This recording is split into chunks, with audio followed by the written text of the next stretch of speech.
प्रभू येशूच्या नावाला मी धन्यवाद देते, प्रभू येशूचा गौरव करते, प्रभू येशूमध्ये मी प्रत्येक हरिभावाचं मी स्वागत करते। आज आपण पाहणार आहे अनुवादाचं पुस्तक 15 अध्याय 4 वचन। तरी पण तुमच्यामध्ये कोणी दरिद्री असणार नाही, कारण तुमचा देव परमेश्वर जो देश तुम्हाला वतन करून घ्यावा म्हणून देत आहे, त्यात तो तुम्हाला आवश्यक आशीर्वाद।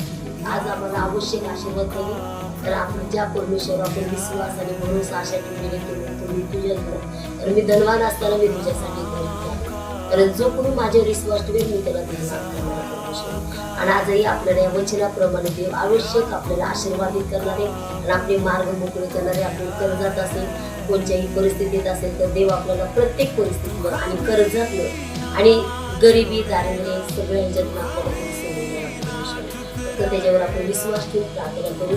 प्रभू येशू आज बाप्पा जे वचन बाप्पा अनुवाद 15:4 मध्ये तू सांगतोस की तुमच्यामध्ये दरिद्री गरिबी लोक राहणार नाही, कारण मी तुम्हाला आशीर्वाद करणारा परमेश्वर आहे। आणि आज माझ्या प्रत्येक कुटुंबामध्ये जे कर्ज असेल संकट असेल अडचणी त्यातून त्यांना बाहेर काढ आणि त्यांच्या जीवनामध्ये गरिबी काढून त्यांना आशीर्वादित कर प्रभू। कारण प्रभू तू म्हणतोस मी तुझ्यासाठी मी गरीब झालो यासाठी की तू माझ्या विश्वास ठेव, म्हणजे मी तुला धन्यवाद करणार आहे। आणि खरोखर आज आपल्याला प्रभू येशू आशीर्वादित केलेले त्याबद्दल आपण धन्यवाद देऊन आज आमचे मार्ग मोकळे केलेस, आमच्या कुटुंबाचे परिवाराचे मार्ग मोकळे केलेस। आणि आम्ही ज्या विश्वासाने आज ज्या वचनाप्रमाणे आम्हाला चालण्यासाठी वचन आम्ही धरून प्रार्थना करत असताना आज आमच्या प्रत्येक कुटुंबाला परिवाराला जे आज बाप्पा जे बाप्पा ही व्हिडिओ पाहतील आज त्या प्रत्येकाला तू आशीर्वादित कर प्रभू। तू आशीर्वादित केलंस त्याबद्दल मी तुला धन्यवाद देऊन येशू ख्रिस्ताच्या नावात मागते म्हणतो आहे, आमेन।